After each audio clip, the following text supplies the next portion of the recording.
శ్రీవారిని పలువురు రాజకీయ ప్రముఖులు దర్శించుకున్నారు. వీఐపీ విరామ సమయంలో మాజీ MLA Mynampally Hanumantha Rao, MLC Mahender Reddy, Malkajgiri MP అభ్యర్థి సునీత దేవేందర్ రెడ్డిలు స్వామివారి సేవలో పాల్గొని తమ మొక్కులు చెల్లించుకున్నారు.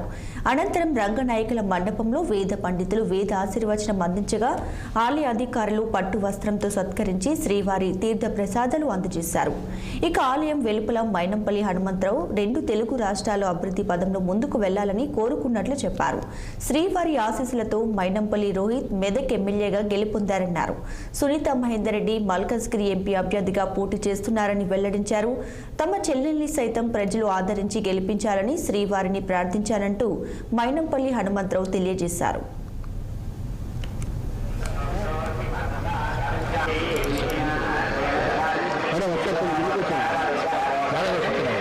మొట్టమొదలు 2 రాష్ట్రాలు కూడా బ్రహ్మాండంగా తెలుగు రాష్ట్రాలు ముందుకు పోవాలని ఎప్పుడు కూడా వెంకటేశ్వర స్వామిని కోరేవాని.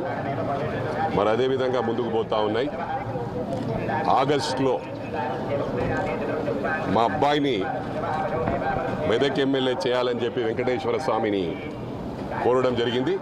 వారి ఆశీస్సులతో ఆనాడు మా అబ్బాయి డాక్టర్ మైనంపల్లి రోహిత్ మెదక్ ఎమ్మెల్యేగా గెలవడం జరిగింది. మరి అదేవిధంగా ఈరోజు మా సోదరిమణి పట్నం సునీత మహేందర్ రెడ్డి గారు మెదక్ మన మల్కాజ్గిరి పార్లమెంట్ నుంచి ఎంపీ అభ్యర్థిగా పోటీ చేస్తూ ఉన్నారు.